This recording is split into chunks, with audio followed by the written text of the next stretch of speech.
Hello student, welcome to college study Delhi university. आज की video में हम डिस्कस करने वाले हैं कॉर्पोरेट अकाउंटिंग की कंप्लीट एग्जाम स्ट्रैटेजी। क्या क्या आपको पढ़ना है, क्या नहीं पढ़ना, क्या प्रायोरिटी होगी, किस तरीके से पढ़ना है, सब कुछ हम डिटेल में डिस्कस करेंगे। तो देखो, पहले आपका जो कॉर्पोरेट अकाउंटिंग का पेपर है वो 90 नंबर का होगा, ठीक है, 90 मार्क्स का, 3 घंटे का आपका पेपर होगा। आप सभी को कैलकुलेटर लेकर जाना है, कैलकुलेटर आपके एग्जाम में अलाउड है। तो चलिए अब स्ट्रैटेजी शुरू करते हैं। तो देखो, on the basis of analysis आपका जो यूनिट 1 है, क्वेश्चन नंबर 1 आपका यूनिट 1 से आएगा, जो कि लगभग 15 से 18 नंबर की आएगी, ठीक है। आपकी जो यूनिट 2 है वो 18 से 24 नंबर की आएगी। सबसे ज़्यादा आपका यूनिट 2 से ही आने वाला है। यूनिट 3 आपकी 18 मार्क्स की है, यूनिट 4 आपकी 18 मार्क्स की है, और यूनिट 5 वाला जो है वो थ्योरी है पूरा, ठीक है। तो वो भी 15 to 18 मार्क्स। इसका मतलब ये है कि यूनिट 5 आपकी थोड़ी कम मार्क्स की आएगी, और उसका जो एडजस्टमेंट है वो यूनिट 2 में हो जाएगा, क्योंकि यूनिट 2 आपकी ज़्यादा मार्क्स की आएगी। अब देख लेते हैं कि किस तरीके से आपको प्रायोरिटी लिस्ट रखनी है टॉपिक की। देखो, अभी मैं आपको ये प्रायोरिटी लिस्ट बता रही हूँ on the basis of topics, ठीक है। कुछ लोगों को आदत होती है, या कुछ बच्चे जो है वो कंफर्टेबल होते हैं यूनिट वाइज पढ़ने में, तो चिंता मत करो। इसी पीडीएफ में मैंने नीचे यूनिट वाइज भी लिखे हैं टॉपिक की, यूनिट वाइज में आपको किस तरीके से प्रायोरिटी पे रखना है। अगर टॉपिक वाइज देखो तो प्रायोरिटी आपकी कुछ इस तरीके से होनी चाहिए। सबसे पहले जो गुडविल वैल्यूएशन के टॉपिक है, 2 वेटेड एवरेज और एवरेज प्रॉफिट मेथड, ये दोनों आपको करके जाने हैं। ये आपके PYQs में 8 to 12 मार्क्स आए हैं। इसके अलावा जो शेयर वैल्यूएशन है उसके जो 2 मेथड है, इंट्रिंसिक और यील्ड मेथड, वो आपको करके जाने हैं। ये भी 9 to 12 मार्क्स के आपके आए हैं। देन उसके बाद इकोनॉमिक वैल्यू एडेड कैलकुलेशन जो है वो आपको अच्छे से प्रिपेयर करके जानी है, 6 से 9 नंबर की ये भी आई है। देन P&L अकाउंट और द बैलेंस शीट, आपको एग्जाम में ट्रायल बैलेंस दिया होगा, उससे आपको बोलेंगे कि P&L अकाउंट बनाओ एंड देन बैलेंस शीट बनाओ, तो ये पूरा आपको आना चाहिए। ये 18 to 24 मार्क्स का आया है। देन उसके बाद अंडर राइटिंग, लाइबिलिटी और कमीशन, ये आपको करना है, और ये 6 से 7 नंबर का आया है। उसके बाद सेगमेंट रिपोर्टिंग आपका कहाँ है, फिफ्थ वाली जो यूनिट है ना उसमें से आया है, ठीक है। Segment reporting, identify the reportable segment, कौन सा रिपोर्टेबल सेगमेंट है ये आपको करना है। इसके अलावा board of director report and XBRL पे शॉर्ट नोट, ये आपको करके जाना है। ये सबसे ज़्यादा प्रायोरिटी पे आपके टॉपिक होने चाहिए। सबसे पहले जब आप प्रिपरेशन शुरू करो तो इन्हें निपटाओ, क्योंकि ये बहुत ज़्यादा इंपॉर्टेंट टॉपिक है। नेक्स्ट आता है इसके बाद वाले प्रायोरिटी के टॉपिक। तो देखो, इसके बाद वाले प्रायोरिटी के टॉपिक है cash flow statement. Cash flow का एक क्वेश्चन कन्फर्म है, कई बहुत ज़्यादा ही कन्फर्म है कि कैश फ्लो का एक क्वेश्चन ज़रूर आएगा। तो मैम आपने फिर ये सेकंड प्रायोरिटी पे क्यों रखा? क्योंकि आप सभी को पता है, और नहीं भी पता है तो मैं बता देती हूँ कि जो कैश फ्लो का क्वेश्चन होता है ना, वो काफ़ी ज़्यादा डिफ़िकल्ट होता है। क्यों? क्योंकि उसमें गलती होने के चांसेस बहुत ज़्यादा रहते हैं। तो मैं नहीं चाहती कि आप स्टार्टिंग में ही कैश फ्लो करने बैठ जाओ और आपका मोराल एकदम डाउन हो जाए, क्योंकि कैश फ्लो का क्वेश्चन डिफ़िकल्ट टू अंडरस्टैंड है, एज वेल एज कैलकुलेशन में बहुत ज़्यादा मिस्टेक होती है। और ज़रूरी नहीं है कि आपका कैश फ्लो का पूरा क्वेश्चन आए। कभी कभी क्या होता है कि कैश फ्लो में 3 पार्ट होते हैं, ऑपरेटिंग, इन्वेस्टिंग और फाइनेंसिंग। तो कभी कभी क्या देखा गया है कि सिर्फ एक पार्ट पूछ लिया, ऑपरेटिंग पूछ लिया, फाइनेंसिंग पूछ लिया, या इन्वेस्टिंग पूछ लिया, तो आपको दोनों तरीके के पैटर्न के लिए तैयार रहना है। तो देखो, कैश फ्लो का पूरा स्टेटमेंट आपको प्रिपेयर करके जाना है। हो सकता है फाइनेंसिंग पूछ ले, हो सकता है ऑपरेटिंग पूछ ले, हो सकता है तीनों कंबाइंड पूछ ले।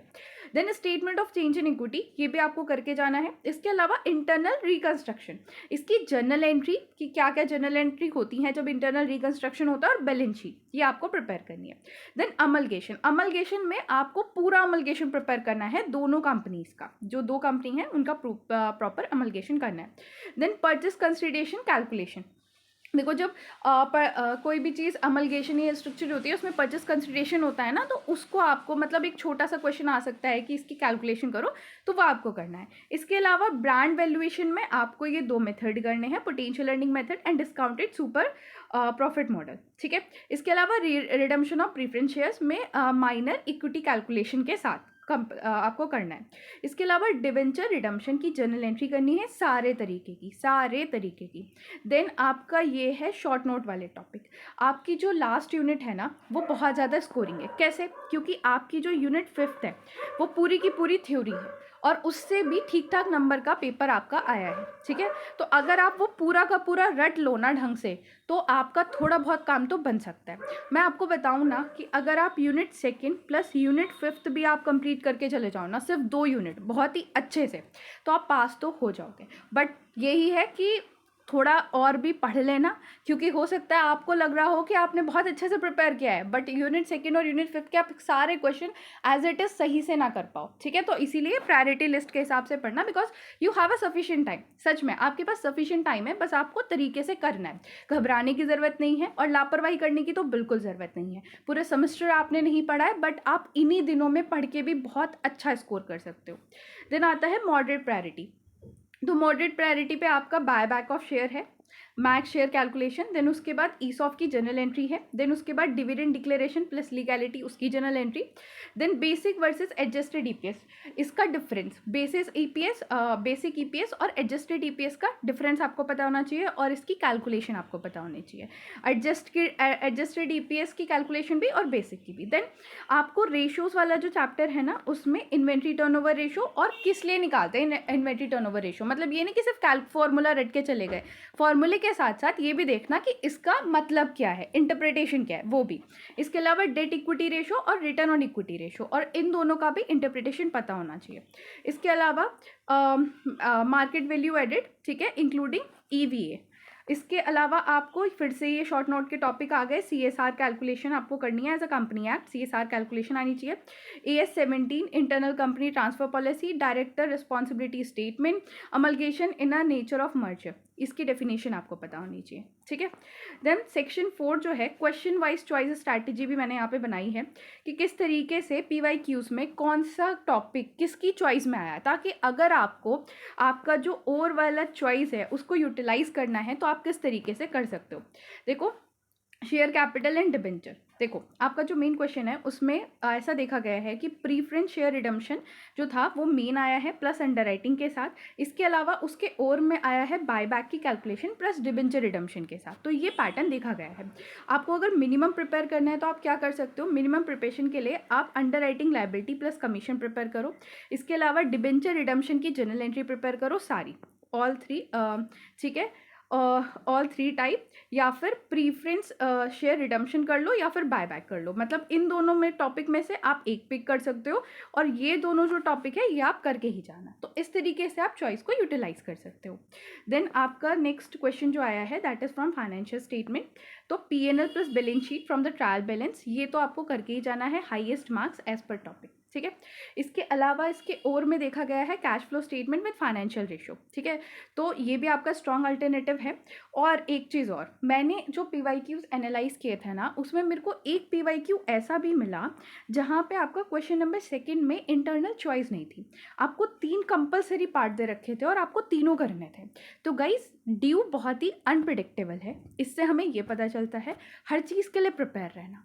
मैं यही बताने की कोशिश कर रही हूँ यहाँ पे कि मैं आपको चॉइस बता रही हूँ, बट जब मैंने ये क्वेश्चन देखा ना कि उसमें चॉइस ही नहीं है, तो मुझे लगा कि ये चीज़ भी मुझे आप लोगों को बता देनी चाहिए ताकि आपका माइंड हर चीज़ के लिए प्रिपेयर रहे, ठीक है। तो क्वेश्चन नंबर 2 में हो सकता है वो आपको चॉइस भी ना दे, ओके। अगर आपको इसमें मिनिमम प्रिपेयर करना है तो PNL और balance sheet from the trial balance, cash flow का पूरा स्टेटमेंट प्रिपेयर करो, ठीक है, cash flow from the financing activity and dividend legality का कमेंट, ठीक है। अब आता है थर्ड क्वेश्चन। थर्ड क्वेश्चन में चॉइस इस तरीके से आई है कि EVA प्लस इंसेंट्रिक वैल्यू ऑफ शेयर को आप प्रिपेयर करना है।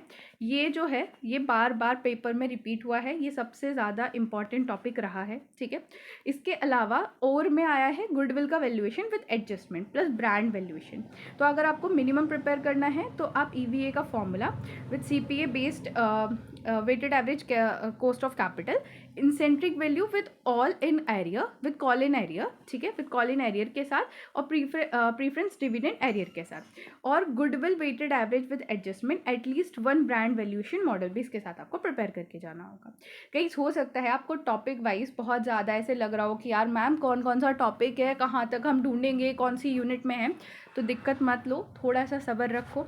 इस वीडियो के एंड में मैं आपको ना ये भी दिखाऊंगी कि यूनिट वाइज कौन कौन सा टॉपिक है, और सिर्फ इतना ही नहीं, उस टॉपिक का मतलब क्या है, ताकि आपको थोड़ी सी समझ भी हो जाए और फिर आप ईजिली उसे डिटरमाइन कर सको। तो थोड़ा ना सब्र रखो। और ये PDF आपको टेलीग्राम पे मिल जाएगी, टेलीग्राम चैनल को ज्वाइन कर लेना, उसका लिंक आपको डिस्क्रिप्शन बॉक्स में मिल जाएगा। देन उसके बाद है अमलगेशन एंड रीस्ट्रक्चरिंग से रिकंस्ट्रक्शन से आपका क्वेश्चन आया है, क्वेश्चन नंबर 4। ठीक है, मेन क्वेश्चन जो था आपका वो full amalgamation, book of both the company plus balance sheet, ये आया था। ठीक है, इसके अलावा और में जो आया था वो इंटरनल रिकंस्ट्रक्शन का क्वेश्चन आया था, journal plus post reconstruction balance sheet. ठीक है, तो आप ऐसा कर सकते हो कि एक आप अमलगेशन करके चले जाओ पूरा बहुत ढंग से, या फिर रिकंस्ट्रक्शन करके चले जाओ पूरा ढंग से। ठीक है, देन उसके बाद यहाँ और भी कुछ बोला गया है, एक बार इसे देख लेते हैं। आपकी जो मर्जर या फिर इंड AS 103 की डिफिनीशन है ना, वो आपको पढ़ के जानी है, क्योंकि ऐसा भी देखा गया है कि आपका जो क्वेश्चन आया है, क्वेश्चन नंबर 3, उसमें थ्योरी भी पूछी गई है, लेकिन वो थ्योरी यूनिट 5 से नहीं है बल्कि इसी यूनिट से है। ठीक है, और मिनिमम टू प्रिपेयर आपका ये दे रखा है, अगर आपको मिनिमम टू प्रिपेयर करना है तो आप कम से कम इतना तो करके ही जाइए। देन आ जाता है question number 5, corporate financial reporting. तो आपके कौन कौन से टॉपिक आए हैं वो देख लेते हैं। Board report, segment reporting, directors responsibility statement और इंटीग्रेटेड रिपोर्टिंग। इसके अलावा XBRL, CSR reporting and calculation, sustainability and triple bottom line. तो ये टॉपिक्स आपको करके जाने हैं। अब मिनिमम 6 शॉर्ट नोट आपको प्रिपेयर करके जाने ही हैं। ठीक है, मिनिमम प्रिपरेशन ये लिखिए, इसे कर लेना। और मैं आपको बता दूं, यूनिट 5 आपका बहुत ज़्यादा स्कोरिंग है, किसी भी हाल में यूनिट 5 मत छोड़ के जाना। थ्योरी है, बहुत हेल्प करती है, बिकॉज थ्योरी में आपका शॉर्ट नोट आ जाएगा लिखने को, आपको जितना पता है ना उसमें आप लिख सकते हो। बट अगर क्वेश्चन आया है तो आपको सारी चीज़ें क्वेश्चन के हिसाब से करनी है। अगर एक भी पॉइंट क्वेश्चन का आपको नहीं पता है ना, तो हो सकता है आपको पूरा कैलकुलेशन गलत हो जाए। ठीक है, अब आगे चलते हैं। देखो, अगर आपका टाइम बाउंड पूरा ये शेड्यूल दे रखा है कि अगर आपके पास 2 दिन हैं, 2 से 3 दिन हैं, तो किस तरीके से आप करोगे, अगर और ज़्यादा दिन है तो किस तरीके से आपको करना है, पूरा का पूरा शेड्यूल मैंने बना के यहाँ पे दिया है। देन की फॉर्मूला जो आपको मेमोराइज करने चाहिए वो भी मैंने यहाँ पे दे दिए हैं। ठीक है, रियलिस्टिक प्रोजेक्शन दिया है कि अगर आपका सेफ टू सेफ स्कोर कितना होगा, क्योंकि बच्चे ना कमेंट सेक्शन में पूछते हैं मैम इससे इतने मार्क्स आ जाएंगे, इस स्ट्रैटेजी से उतने मार्क्स आ जाएंगे क्या। तो गाइस देखो, ये रियल प्रोजेक्शन है, आप देख लेना कि कितने मार्क्स आप स्कोर कर सकते हो on the basis of your capability, क्योंकि सेफ स्कोर तो इतना है, बट अगर आप बहुत अच्छे से प्रिपेयर करके जा रहे हो जो टॉपिक मैंने बताया है, तो इतने भी आपके नंबर आ सकते हैं। ठीक है, देन उसके बाद एक उन लोगों के लिए जिन्हें सिर्फ पास होना है, क्योंकि बहुत से स्टूडेंट ऐसे हैं जिन्हें सिर्फ पास होना होता है। वैसे तो मेरे हिसाब से आपके पास बतेरा टाइम है, आप कर सकते हो, बहुत अच्छे मार्क्स आप ला सकते हो, बट स्टिल मैं सारे स्टूडेंट्स को कंसिडर कर रही हूँ, हर सेगमेंट को स्टूडेंट के कंसिडर कर रही हूँ। तो अगर आप क्वेश्चन नंबर 2 और क्वेश्चन नंबर 5 भी करके चले जाते हो, जो मैंने आपको अभी ऊपर क्वेश्चन वाइज बताया है, तो आप पास हो जाओगे गाइस। ठीक है, अब आ जाते हैं यूनिट वाइज पे। अब देखो, मेरे को लग रहा है बहुत सारे स्टूडेंट टॉपिक वाइज में काफ़ी ज़्यादा कंफ्यूज हो रहे होंगे, तो इसीलिए मैंने यूनिट वाइज कर दिया है। ठीक है, ये नीचे ही इस PDF में दिया हुआ है। यूनिट 1 से आपको कौन सा टॉपिक करना है, अंडर राइटिंग। उसका सिंपल मतलब क्या होता है वो भी मैंने बता रखा है, शेयर बिकेंगे या नहीं इसकी गारंटी, ये मस्ट डू टॉपिक है, आपको करके ही जाना है। इसके अंदर क्या क्या प्रिपेयर करना है, तो लाइबिलिटी की कैलकुलेशन, कमीशन का कैलकुलेशन, कितने मार्क्स का है। Similarly debenture redemption, company loan वापस कैसे करती है उसके बारे में टॉपिक है ये। मतलब टॉपिक का ना बेसिक मतलब आपको पता चल जाए, कंफ्यूजन ना हो, इसलिए मैंने ये सिंपल मीनिंग रखा और वो भी हिंदी में ही रखा है। ये मस्ट डू टॉपिक है, करके ही जाना है। इसकी जनरल एंट्री करनी है और रिडम्पशन मेथड करना है। प्रीफरेंस शेयर रिडम्पशन, ठीक है, ये हाई प्रायोरिटी टॉपिक है। प्रीफरेंस शेयर को क्लोज कैसे करते हैं वो सब। Minimum fresh issue calculation, entry वगैरह आपको करनी है। Then buy back of share, ये मॉडरेट टॉपिक है। बाय बैक की लिमिट कितनी होती है, जनरल एंट्री क्या होती है, ये आपको करना है। देन ईसॉप में आपको बेसिक जनरल एंट्री प्रिपेयर करके जानी है। देन यूनिट 2 आता है। यूनिट 2 फाइनेंशियल स्टेटमेंट से रिलेटेड है। आपको इसमें P&L अकाउंट करना है। P&L अकाउंट मतलब कंपनी का प्रॉफिट स्टेटमेंट होता है, ये मस्ट डू टॉपिक है। और इसमें आपको क्या करना है कि ट्रायल बैलेंस से पूरी की पूरी आपको P&L अकाउंट बनाना आना चाहिए। ठीक है, देन ये आपका 18 to 24 मार्क्स है। उसके अलावा जो बैलेंस शीट है वो आपको करके जानी है, और बैलेंस शीट भी यही है कि आपका ट्रायल बैलेंस आया है, उससे आपको P&L बनाना है और फिर बैलेंस शीट बनानी है। शेड्यूल 3 के हिसाब से पूरा फॉर्मेट आपको पढ़ के जाना है। देन आते हैं cash flow statement. Cash flow statement क्या होता है ये यहाँ लिखा है। इसके अंदर 3 एक्टिविटी आपको पढ़ के जानी है, operating, investing and financing.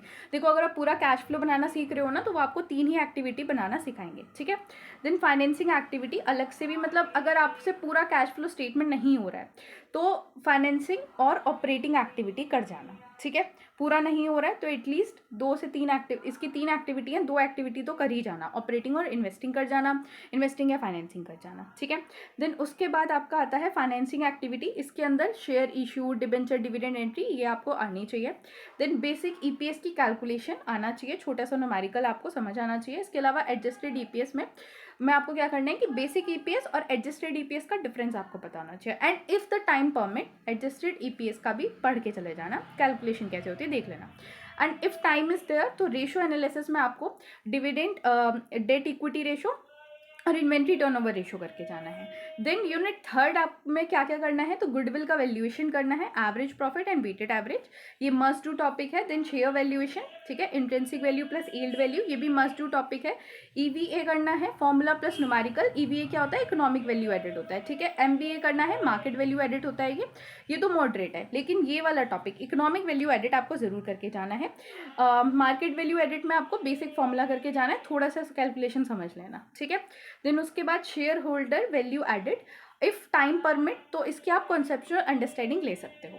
Then उसके बाद यूनिट 4 में से परचेस कंसिडरेशन, मतलब कंपनी खरीदने की वैल्यू होती है, इसका मतलब ये है। कैलकुलेशन मेथड करके जाना है, मस्ट टू टॉपिक है, छोड़ के मत चले जाना, बता रही हूँ। इंटरनल रिकंस्ट्रक्शन, यहाँ पे क्या होता है कि लॉस एडजस्ट करना होता है, तो इसकी जनरल एंट्री करके जाना और balance sheet, revised balance sheet बना के जाना, मतलब सीख कर जाना, ठीक है, वहाँ पे जाकर आपको बनानी पड़ेगी। इफ पॉसिबल तो आपको फुल अमलगेशन करके जाना है, entry in both the company. Theory, merger की थ्योरी पढ़ के जानी है, ठीक है, ये हाई है, देख लो। इफ पॉसिबल, ये टॉपिक बाद में आना था, ये हाई है, ये भी हाई है, तो ये ना इंपॉर्टेंस भी देख के करना। मर्जर वर्सेस परचेस क्या होता है, ये सब, इसका डेफिनेशन प्लस डिफरेंस, ये पढ़ कर जाना। देन उसके बाद यूनिट 5 आता है, यूनिट 5 का थ्योरी है, और ये सारे जो टॉपिक है वो मस्ट टू हैं, ये हाई हैं, ठीक है। मस्ट टू टॉपिक में कौन कौन से हैं, director in annual report, board report पढ़ के जाना है, इसका इंपॉर्टेंट कंटेंट क्या होता है। सेगमेंट रिपोर्टिंग पढ़ के जाना है, AS 17 के हिसाब से। XBRL आपको पढ़ के जाना है, इसके इंपॉर्टेंस और फीचर्स पर, एडवांटेज और फीचर्स पढ़ के जाने हैं। CSR पढ़ कर जाना है, CSR के रूल क्या होते हैं, इसकी कैलकुलेशन क्या होती है, ठीक है। CSR के जो रूल्स है ना कि कौन सी कंपनी पे लगता है। देन उसके बाद 2% ऑफ द प्रॉफिट चाहिए होता है, तो वो सारी चीज़ें आपको पढ़ के बिल्कुल जानी है, वो कंडीशंस याद करके जाना। देन उसके बाद sustainability reporting, triple bottom line concept आपको इसको पढ़ के जाना है, PPP वाला जो कॉन्सेप्ट है। देन उसके बाद डायरेक्टर रिस्पॉन्सिबिलिटी स्टेटमेंट आपको पढ़ के जाना है, उसके मेन पॉइंट पर जाना, ठीक है। डायरेक्टर की लीगल रिस्पॉन्सिबिलिटी क्या होती है, वो सब। अब स्मार्ट प्रिपरेशन पूरा प्लान ये रहा, आप इसे देख लेना, ठीक है। और 2 डे सर्वाइवल स्ट्रैटेजी भी बनाई है मैंने, ताकि आप लोगों को आराम से, अगर 2 ही दिन में प्रिपरेशन करनी है, क्योंकि कुछ लोग होते हैं ना, अभी तो पढ़ेंगे नहीं, अभी टाइम वेस्ट करेंगे, आराम से रील स्क्रॉल करेंगे, दोस्तों के साथ बाहर चिल मारेंगे, सोएंगे आराम से, और फिर लास्ट के 2 दिन में पढ़ने बैठेंगे, तो उनके लिए 2 डे एग्जाम स्ट्रैटेजी है। देन उसके अलावा इजी थ्योरी टॉपिक जो रट्टा मार के हो जाएंगे, वो ये थ्योरी टॉपिक है और आपको करके जाने हैं।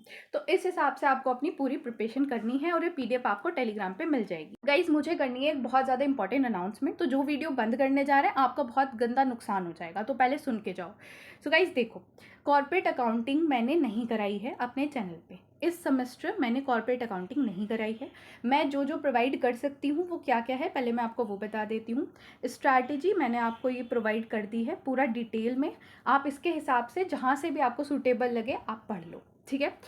और टाइम नहीं था, वरना मैं कॉर्पोरेट अकाउंटिंग ज़रूर कराती, और आगे जो है चैनल पे आपको जब आप अगले सेमेस्टर पे आओगे तो चिंता मत करो, सारे सब्जेक्ट में कवर कराऊंगी।